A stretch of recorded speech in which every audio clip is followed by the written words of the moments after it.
کامنی تھوڑی دیر تک خاموش رہی، پھر وہ اپنی ماں رام کلی کو مخاطب کر کے کہنے لگی، دیکھو ماتا، میں تم سے ہر بات سچ اور حقیقت پر مبنی کہوں گی۔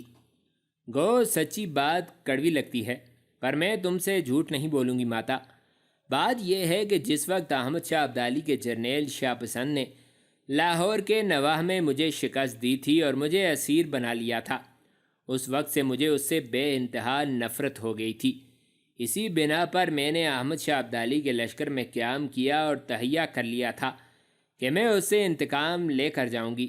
مجھے 2 سال تک وہاں قیام کرنا پڑا، اس لیے کہ وہ ابھی نوعمر تھا اور مغرب کے ایک شہر نادرآباد میں ایک حربی اور دینی مکتب میں زیر تعلیم تھا۔ پھر 2 سال بعد وہ اپنی تعلیم مکمل کر کے لوٹا تو میں نے اس پر اپنی محبت کا اظہار کیا، لیکن میں دھنگ رہ گئی۔ اس نے میری خوبصورتی، میرے جسم کی پرکشش ساخت کو کوئی اہمیت نہ دی اور میری محبت کا جواب محبت سے نہ دیا۔ اس سے اس کے خلاف میری نفرت مزید بھڑک اٹھی تھی۔ پھر جیسا کہ ماتا میں پہلے ہی بتا چکی ہوں کہ میں اسے ایک طرح سے اغوا کر کے اپنا اسیر بنانے میں کامیاب ہوئی، لیکن ہائے حالات کی بدقسمتی کہ راستے میں جب میرے محافظوں کو مرہٹوں نے قتل کر دیا اور وہ مجھے پکڑ کر رگھوناتھ کے پاس لے جانا چاہتے تھے۔ رگھوناتھ کا یہ حکم تھا کہ کامنی کو اس کے پاس لایا جائے تاکہ وہ اسے بے آبرو اور داغداد کر کے اس کے باغ کے پاس لوٹا دے۔ پر ماتا دیکھو، شاہ پسند میرا بدترین دشمن تھا، وہ اس موقع پر چاہتا تو میرا سر قلم کر سکتا تھا۔ ماتا، اس نے اپنی جان پر میری عصمت، میری عفت اور میری عظمت کو ترجیح دی۔ میری خاطر میری جان کی حفاظت، میری عصمت کو بچانے کے لیے وہ ان مرہٹوں سے ٹکرا گیا اور ان کا خاتمہ کر دیا۔ ماتا، مرہٹوں کا خاتمہ کرنے کے بعد شاہ پسند چاہتا تو تلوار کے ایک ہی وار سے میری گردن کاٹ کر میرا بھی خاتمہ کر سکتا تھا، پر اس نے ایسا نہیں کیا، مجھے میرے حال پر چھوڑ دیا۔ اس موقع پر میں نے اس سے معافی بھی مانگی، اس کے ساتھ جانے کے لیے اس کی منت سماجت کی، لیکن اس نے مجھے اپنے ساتھ لے جانے سے انکار کر دیا۔ سو ماتا، میں یہاں چلی آئی اور اس موقع پر جس وقت انہوں نے مرہٹوں کے سامنے میری عزت اور میری عصمت کو اپنی جان پر ترجیح دی، ماتا، میری ساری نفرت ان سے شدید محبت میں تبدیل ہو گئی۔ اسی محبت کے تحت ماتا، جب میں نے ان کی فتح کی خبر سنی تو میرے چہرے پر تبسم نمودار ہوا، اور جب میرے پتا نے ان کا سر کاٹنے کے عزم کا اظہار کیا تو میرے چہرے پر اداسی اور افسردگی چھا گئی۔ یہ ہے میری اس 2 طرح کی کیفیت کی وجہ۔ اب ماتا، میں نے سچائی کے ساتھ حالات کا آپ پر انکشاف کر دیا ہے، اب مجھے امید ہے کہ آپ اس معاملے میں میری مدد کریں گی۔ کامنی کی یہ ساری گفتگو سن کر تھوڑی دیر تک رام کلی گردن جھکا کر کچھ سوچتی رہی، پھر وہ کامنی کو مخاطب کر کے پوچھنے لگی، کامنی میری بیٹی، کیا تو احمد شاہ ابدالی کے جرنیل شاہ پسند سے ایسی محبت کرتی ہے کہ تو اس سے بیاہ کرنا چاہتی ہے، اسے اپنا پتی اور خود کو اس کی پتنی بنانا چاہتی ہے؟ کھل کر کہو میری بیٹی، تم کیا چاہتی ہو؟ اس پر کامنی نے ایک بار پھر اپنی ماں کی آنکھوں میں آنکھیں ڈال کر دیکھا، پھر اس کی نگاہیں جھک گئیں۔ اس کے بعد وہ کہنے لگی، ماتا، اب شاہ پسند میرے لیے آندھیوں کے سندیسوں میں، بہتے پانیوں کی جھنکار، کٹے خوابوں کی کرچیوں میں آرزو کا چاند ہے۔ میری ماتا، شاہ پسند اب میری ذات کے لیے میرے لبوں کی خوشبو ہیں۔ ماتا، میرا ان کا ساتھ اب ایسے ہوگا جیسے سرخ بلور اور اس پر مرقوم حروف۔ ماتا، شاہ پسند نے مجھے محفوظ، میری عصمت کو معتبر کیا ہے، ان کے بغیر اب میں جلتی سانس، لہو میں گوندی ہوئی مٹی، بے سحر شب جیسی ہوں۔ ماتا، جو حقیقت تھی میں نے آپ سے کہہ دی، اب چاہے تو آپ میری زندگی کو گلستان بنا دیں، چاہے اسے جہنم زار بنا کے رکھ دیں۔ کامنی جب خاموش ہوئی تو اس کی ماتا رام کلی گردن جھکا کر کچھ سوچتی رہی، پھر اس نے نگاہیں اٹھائیں، کامنی کی طرف دیکھا بڑے دکھ اور پریشانی میں، پھر وہ کامنی کو مخاطب کر کے کہنے لگی، کامنی میری بچی، تو نے مجھے ایک عجیب شش و پنج میں مبتلا کر دیا ہے۔ میری بیٹی، تو جانتی ہے کہ ماضی میں کئی راجکماروں کی طرف سے تیرے رشتے کی پیشکش ہوئی، لیکن تیرے پتا جی نے ہر رشتے کو ٹھکرا دیا۔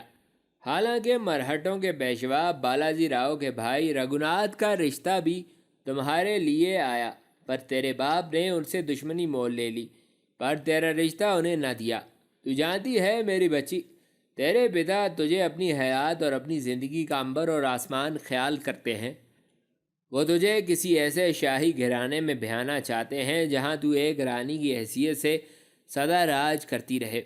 جب تیرے پتا کو تیرے خیالات کا پتہ چلے گا تو میری بیٹی، وہ تجھے شاہ پسند جیسے احمد شاہ ابدالی کے غریب جرنیل سے بیاہ دینا کیسے پسند کریں گے؟ اس پر کامنی فیصلہ کن انداز میں بولی، ماتا، میں آپ کو بتائے دیتی ہوں، حالات کچھ بھی ہوں، میں شاہ پسند کی ہو کر رہوں گی۔ اگر حالات کو میری چاہتوں میری محبتوں کے خلاف کیا گیا تو ماتا، میں بغاوت اور سرکشی پر اتر سکتی ہوں۔ رام کلی بولی، کامنی میری بیٹی، مجھے خوف اور خدشہ ہے کہ تیری یہ محبت کہیں یک طرفہ ہی نہ ہو۔ میری بیٹی، اگر شاہ پسند نے تمہیں اپنانے سے انکار کر دیا، تب کامنی مسکراتے ہوئے کہنے لگی، ماتا، میں نے فیصلہ کر لیا ہے کہ میں واپس جاؤں گی، شاہ پسند کے ساتھ رہوں گی، اس کے دل میں اپنی جگہ بنانے کی کوشش کروں گی، اسے اپنی طرف مائل کر کے اسے اپنی محبت میں مبتلا کرنے کی کوشش کروں گی۔ اس پر رام کلی فوراً بولی اور پوچھنے لگی، میری بیٹی، اگر تو ایسا نہ کر سکی تب؟ اس پر کامنی پھر فیصلہ کن انداز میں کہنے لگی، ماتا، اگر میں ایسا نہ کر سکی تو پھر شاہ پسند سے مجھے اب ایسی محبت اور چاہت ہو گئی ہے کہ میں اپنی ساری زندگی ان کی لونڈی بن کر گزار دوں گی۔ کامنی کے اس عزم اور اس ارادے کو دیکھتے ہوئے رام کلی پھر تھوڑی دیر تک خاموش رہی، کچھ فیصلہ کیا اور کہنے لگی، کامنی میری بیٹی، دیکھو، میں تیری جدائی تو برداشت کر سکتی ہوں، پر تجھے ملول، تجھے افسردہ اور پریشان نہیں دیکھ سکتی۔ میری بیٹی، میں ہر معاملے میں تیرا ساتھ دوں گی، تو کوئی مناسب موقع جان کر شاہ پسند کے پاس چلی جانا۔ میری بیٹی، میں تیری جدائی برداشت کر لوں گی، پر یہ تصور میرے لیے خوشکن ہوگا کہ میری بیٹی کو اس کی پسند کا جیون ساتھی مل گیا ہے۔ اگر تو شاہ پسند کے ساتھ ہی خوش اور شانت رہ سکتی ہے تو میری بچی، تیری خوشی میں ہی میری خوشی پنہاں ہے۔ تو جب چاہے مناسب موقع دیکھ کر شاہ پسند کے پاس چلی جانا۔ اپنی ماں رام کلی کی یہ گفتگو سن کر کامنی ایسی خوش اور شاداں ہوئی کہ آگے بڑھ کر وہ بری طرح اپنی ماں سے لپٹ گئی۔ رام کلی اس کے سر پر ہاتھ رکھ کر پھیرنے لگی تھی، پھر خود بھی اٹھی اور کامنی کو اٹھاتے ہوئے کہنے لگی، بیٹی، اب تو کھانا کھا لے، خوش رہ، تو اداس اور افسردہ نہ ہو، ہر کام تیری مرضی تیری منشا کے مطابق ہوگا۔ کامنی خوشی خوشی اپنی ماں کے ساتھ ہو لی تھی۔ دوسرے کمرے کی طرف جاتے ہوئے کامنی پھر اپنی ماتا رام کلی کو مخاطب کر کے کہنے لگی، ماتا، اگر تم برا نہ مناؤ تو جواہر بھائی کے لیے پتا جی جس کمک کا انتظام کرنے جا رہے ہیں، اس کمک کی کمانداری میں خود سنبھال کر اپنے بھائی کی طرف روانہ ہو جاؤں، اور وہاں سے ہی میں شاہ پسند کی طرف چلی جاؤں گی۔ دیکھو ماتا، یہ کام بہت کٹھن ہے، اگر میں یہیں پڑی رہی تو کبھی بھی میں لوٹ کر شاہ پسند کی طرف نہیں جا سکوں گی۔ یہ جو کمک جواہر بائی کے لیے جا رہی ہے، یہ میرے شاہ پسند کے پاس جانے کا بہترین موقع بن سکتی ہے۔ اس طرح جب میں شاہ پسند کے پاس چلی گئی تو میری غیر موجودگی میں آپ پر بھی کوئی حرف نہیں آئے گا، اور اگر میں یوں ہی گھر سے بھاگ کر گئی تو پتا جی میری غیر موجودگی میں آپ سے ضرور باز برس کریں گے، اور شک و شبہ کی نگاہ سے دیکھتے ہوئے آپ سے کہیں گے کہ آپ اپنی بیٹی کے ساتھ ملی ہوئی ہیں۔ ماتا، بے شک آپ کو میری جدائی کٹھن اور گراں گزرے گی، لیکن بہرحال یہ کام مجھے کرنا تو ہے ہی۔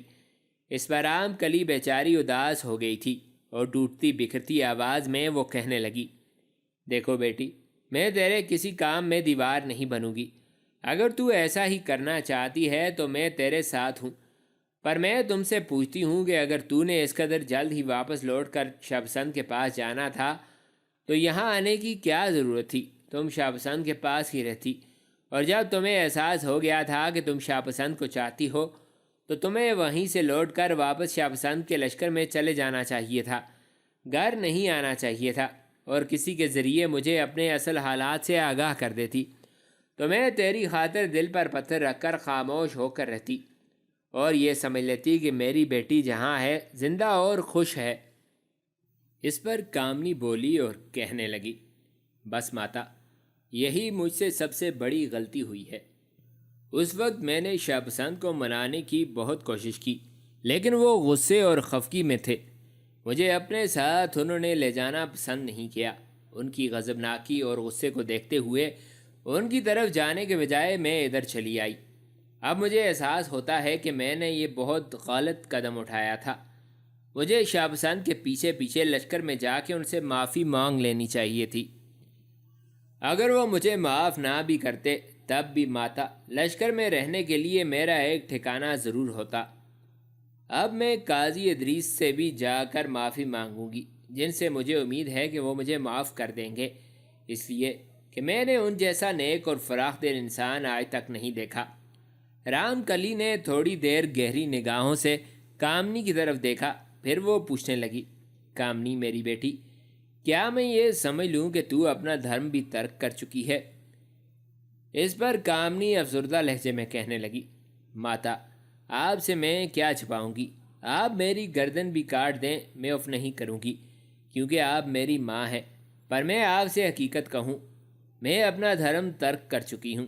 میں 2 سال احمد شاہ ابدالی کے لشکر کے قاضی ادریس کے ہاں رہی ہوں، اور وہ مجھے برابر اپنے دین کی تبلیغ کرتے رہے ہیں۔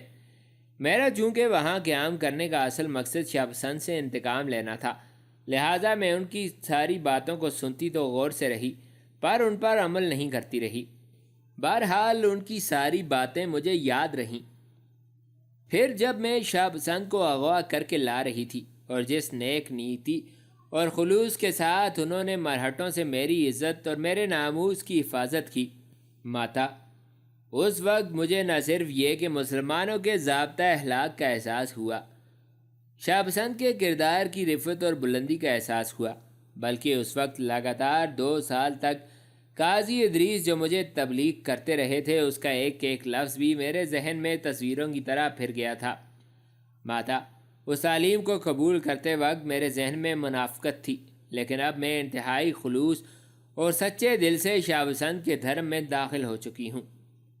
ماتا، اپنا دھرم ترک کرنے میں اب مجھے کوئی گردن زدنی بھی قرار دے دے تو ماتا، مجھے کوئی دکھ اور افسوس نہیں ہوگا۔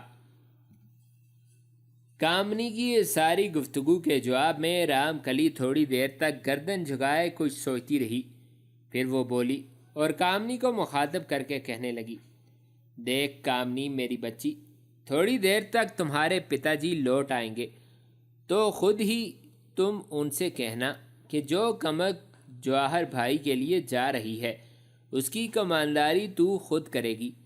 میں کچھ نہیں کہوں گی، اس لیے کہ اگر میں نے اس وقت تمہاری سفارش کی اور تم لوٹ کر نہ آئی تو یہ افواہیں پھیل جائیں گی کہ تم اپنے لشکر سے نکل کر شاید شاہ پسند کی طرف چلی گئی ہو، اور تمہارے پتا جی مجھ سے ضرور باز پرس کریں گے کہ میں نے کیوں تمہیں اس کمک کی کمانداری سونپنے کی سفارش کی تھی۔ لہٰذا جو کچھ کرنا ہے تو نے خود ہی کرنا ہے میری بیٹی، اس معاملے میں ایک لفظ نہیں بولوں گی۔ اتنی دیر تک وہ دونوں دوسرے کمرے میں جا کر بیٹھ گئی تھی۔ ایک نشست پر جمتے ہوئے کامنی کہنے لگی، ماتا، آپ فکر مند نہ ہوں، میں خود چاہتی ہوں کہ اس سلسلے میں آپ کوئی مداخلت نہ کریں، کیونکہ میرے بعد پتا جی آپ ہی سے باز پرس نہ کرتے رہیں۔ وہ لوٹ کر آتے ہیں تو میں خود ان سے بات چیت کروں گی۔ اگر انہوں نے مجھے کمک کا کماندار بنا کر بھیج دیا تو میرے سارے مسائل کا حل نکل آئے گا، اور اگر انہوں نے ایسا نہ کیا ماتا، تو پھر آنے والی رات کو کسی بھی لمحے میں یہاں سے نکل کر احمد شاہ ابدالی کے لشکر کی طرف کوچ کر جاؤں گی۔ رام کلی نے ہار مانتے ہوئے کہا، بیٹی، جو تیرے جی میں آئے کرتی رہنا، میں ہر معاملے میں تیرے ساتھ متفق ہوں۔ اب تو کھانا کھا اور ان باتوں کو چھوڑ۔ اس کے ساتھ ہی رام کلی نے اس کے سامنے کھانا چن دیا اور وہ خاموشی سے کھانا کھانے لگی تھی۔ کھانا کھا جانے کے بعد کامنی کافی دیر تک اپنی ماں رام کلی کے ساتھ گفتگو کرتی رہی، یہاں تک کہ سورج مل اس کمرے میں داخل ہوا۔ جب وہ رام کلی کے قریب آ کر بیٹھ گیا تو کامنی نے بڑے پیار اور محبت سے اسے مخاطب کر کے پوچھا، پتا جی، جو کمک آپ نے جواہر بھائی کی مدد کے لیے تیار کی ہے، اس کا کیا بنا؟ اس پر سورج مل بولا اور کہنے لگا، بیٹی، کمک میں بالکل تیار کر کے آ گیا ہوں۔ وہ لشکر اپنے ساتھ جو ساز و سامان اور ہتھیار لے کر جائے گا وہ بھی ان کے حوالے کر آیا ہوں، اور وہ کمک 1 سالار کی سرکردگی میں آج شام تک یہاں سے کوچ کرے گی۔ اس پر کامنی فوراً بولی اور کہنے لگی، پتا جی، یہ جو کمک آپ جواہر بھائی کے لیے بھجوا رہے ہیں، اس کی کمانداری اگر میں خود کروں تو کیا آپ کو کوئی اعتراض ہوگا؟ اس پر سورج مل نے بڑے غور سے اپنی بیٹی کامنی کی طرف دیکھا، پھر وہ کسی قدر پریشانی کا اظہار کرتے ہوئے کہنے لگا، بیٹی، ڈرتا ہوں پھر کہیں تم دشمن کے ہاتھ نہ چڑھ جاؤ اور ہم ایک بار پہلے کی طرح تمہارا انتظار کرنے پر مجبور ہو جائیں۔ کامنی فوراً بولی اور کہنے لگی، اس بار ایسا نہیں ہوگا۔ میں نے اگر شاہ پسند سے انتقام نہ لینا ہوتا تو میں اسی وقت گھر لوٹ آتی، اور پھر اب تو میں اپنے بھائی کی کمک بھی لے کر جا رہی ہوں۔ مجھے وہاں رہنا ہوگا، میرا بھائی ساتھ ہوگا۔ اگر کوئی ایسی بات ہوئی یا اگر میرا بھائی میری حفاظت نہ کرے گا اور اگر ہمیں سرحدوں پر خطرہ ہوا تو ہم اپنے مرکزی شہر کی طرف آ جائیں گے۔ پتا جی، یہ میری التماس ہے۔ لاہور شہر کے نواب میں وہ مجھے شکست اٹھانا پڑی تھی۔ میرے لشکر کا جو نقصان ہوا تھا، میں اپنی شکست کا وہ داغ مسلمانوں کے خلاف ایک بار پھر جنگ کر کے دھونا چاہتی ہوں۔ مجھے امید ہے آپ مجھے مایوس نہیں کریں گے۔ کامنی کی اس التجا کے جواب میں سورج مل تھوڑی دیر بڑی سنجیدگی سے کچھ سوچتا رہا، پھر اس کے چہرے پر ہلکی ہلکی مسکراہٹ نمودار ہوئی۔ شفقت آمیز انداز میں تھوڑی دیر تک اس نے کامنی کی طرف دیکھا، پھر وہ کہنے لگا، دیکھو میری بچی، اگر تیری یہی مرضی ہے، تیرا یہی ارادہ ہے تو میں تجھے روکوں گا نہیں۔ جس لشکر نے آج کمک کے طور پر جواہر سنگھ کے پاس جانا ہے، اس کی کمانداری میری بیٹی تو ہی کرے گی۔ اپنے باپ سورج مل کا یہ جواب سن کر کامنی ایسی خوش ہوئی کہ وہ بری طرح سورج مل سے لپٹ گئی۔ سورج مل نے اس کی پیشانی چومی، سر پر ہاتھ پھیرا، پھر وہ تینوں وہاں بیٹھ کر گھریلو موضوع پر گفتگو کرنے لگے۔ اسی روز شام کے وقت کامنی اس لشکر کی کمانداری کرتی ہوئی اپنے بھائی جواہر سنگھ کی طرف کوچ کر گئی تھی۔ مرہٹوں کو شکست دینے کے بعد احمد شاہ ابدالی نے اپنے پورے لشکر کے ساتھ چند دن میدان جنگ کے اندر پڑاؤ کیے رکھا۔ اس دوران احمد شاہ ابدالی نے اپنے لشکر کا ایک حصہ فرید آباد کی طرف روانہ کیا تاکہ اس علاقے سے اپنے لشکر کے لیے خوراک اور ضروریات کا دوسرا سامان حاصل کیا جائے، اس لیے کہ احمد شاہ ابدالی دیکھ رہا تھا کہ اسے ہندوستانی راجاؤں سے نمٹنے کے لیے زیادہ عرصہ قیام کر کے ان کے خلاف برسر پیکار رہنا پڑے گا۔ دوسری طرف سورج مل کے بیٹے جواہر سنگھ کو بھی اس کے جاسوسوں نے خبر دے دی تھی کہ احمد شاہ ابدالی کے لشکر کا ایک حصہ فرید آباد کی طرف خوراک اور ضروریات کا دیگر سامان حاصل کرنے کے لیے گیا ہے۔ جواہر سنگھ نے اس وقت اپنے لشکر کے ساتھ بلب گڑھ کے مقام پر قیام کر رکھا تھا، اور اسے اس کے جاسوسوں نے خبر یہ بھی دی تھی کہ اس کی بہن کامنی بھرت پور سے ایک بہت بڑا لشکر لے کر اس کی امداد کے لیے روانہ ہو چکی ہے۔ یہ خبر سن کر کہ اس کی بہن کامنی اس کے لیے کمک لے کر آ رہی ہے، جواہر سنگھ کے حوصلے مزید بڑھ گئے۔ جو لشکر اس کے پاس تھا اسے اس نے 2 حصوں میں تقسیم کیا۔ ایک حصہ اس نے اپنے نائب بلبیر سنگھ کے حوالے کیا اور اسے بلب گڑھ کے مضبوط قلعے میں رہنے دیا، جبکہ لشکر کا دوسرا حصہ لے کر فرید آباد کی طرف بڑھا۔ جواہر سنگھ کا ارادہ تھا کہ احمد شاہ ابدالی کے اس لشکر سے 2 ہاتھ کرے جو فرید آباد کی طرف خوراک حاصل کرنے آیا ہے۔ فرید آباد کے باہر کھلے میدانوں میں دونوں لشکروں کا آمنا سامنا ہوا، اور وہاں پہنچتے ہی جواہر سنگھ نے احمد شاہ ابدالی کے لشکر پر حملہ کر دیا۔ احمد شاہ ابدالی کے لشکر کے سالار نے بڑی جرأت مندی اور دلیری کا مظاہرہ کرتے ہوئے جواہر سنگھ کے اس حملے کو روکا۔ اور اپنا دفاع مکمل کرنے کے بعد احمد شاہ ابدالی کا وہ سالار اپنے لشکر کے ساتھ حرکت میں آیا اور جوابی حملہ کیا۔ دوسری طرف جواہر سنگھ کے لشکر کی تعداد احمد شاہ ابدالی کے اس لشکر سے کہیں زیادہ تھی، لہٰذا شروع میں ہی جواہر سنگھ کا پلہ بھاری دکھائی دے رہا تھا۔ تھوڑی دیر کی مزید جنگ کے بعد جب جواہر سنگھ نے دیکھا کہ اس کی فتح مندی کے آثار دکھائی دینا شروع ہو گئے ہیں تو اس نے مزید تندی کے ساتھ حملہ آور ہونا شروع کر دیا۔ اب احمد شاہ ابدالی کے اس لشکر پر وہ رینگتے اژدہے کی طرح حملہ آور ہو رہا تھا۔ دوسری طرف احمد شاہ ابدالی کا وہ سالار بھی اپنے چھوٹے سے لشکر کے ساتھ بڑی جرأت مندی کا مظاہرہ کر رہا تھا، بار بار اپنے لشکریوں کو للکارتے ہوئے جواہر سنگھ کے حملوں کو روکنے کے ساتھ ساتھ جوابی حملے کرنے پر بھی اکسا رہا تھا۔ اپنے اس سالار کے بار بار پکارنے پر احمد شاہ ابدالی کے لشکری تعداد میں کم ہونے کے باوجود جواہر سنگھ کے لشکر پر حملہ آور ہوتے رہے، لیکن ان کی کوئی پیش نہ گئی، اس لیے کہ جواہر سنگھ کا لشکر تعداد میں بہت زیادہ ہونے کی وجہ سے بڑی تیزی سے ان کے اطراف میں پھیل کر ان پر چھاتا جا رہا تھا۔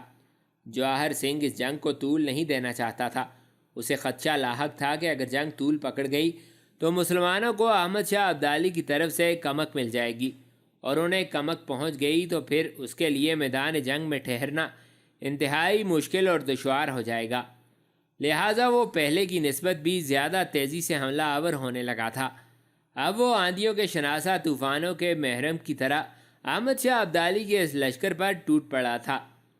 جلد ہی جواہر سنگھ کے حملوں کے سامنے احمد شاہ ابدالی کا لشکر بے بس مجبور دکھائی دینے لگا۔ پھر احمد شاہ ابدالی کے لشکر کی حالت یوں ہونے لگی جیسے وقت کے پرفریب سیلاب میں زمین پر رینگتی ہوئی رات۔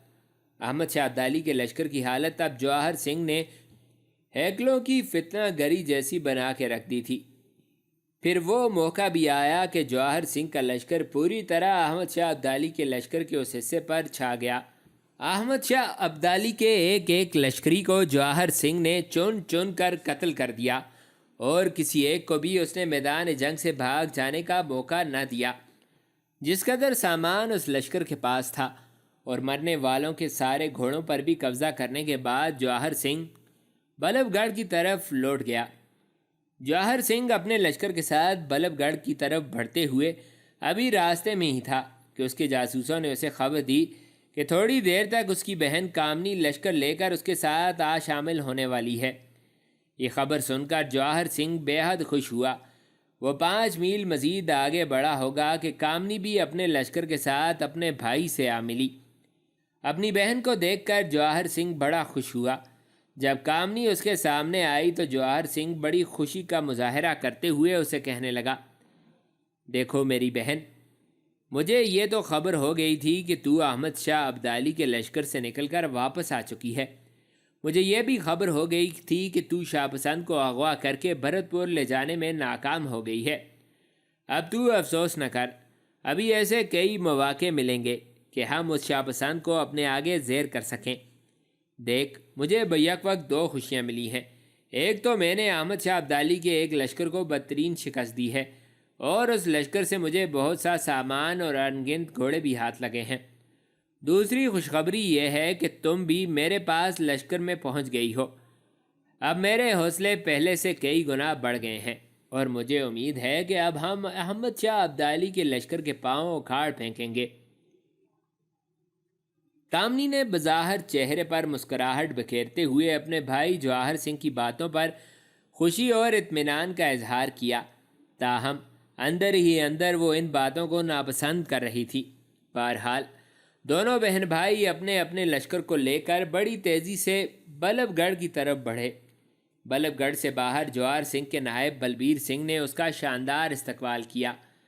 دونوں بہن بھائیوں نے بلب گڑھ کے قلعے سے باہر ہی اپنے لشکروں کو پڑاؤ کرنے کا حکم دیا، اور لشکر کے وسط میں دونوں بہن بھائیوں کے خیمے ساتھ ساتھ نصب کر دیے گئے۔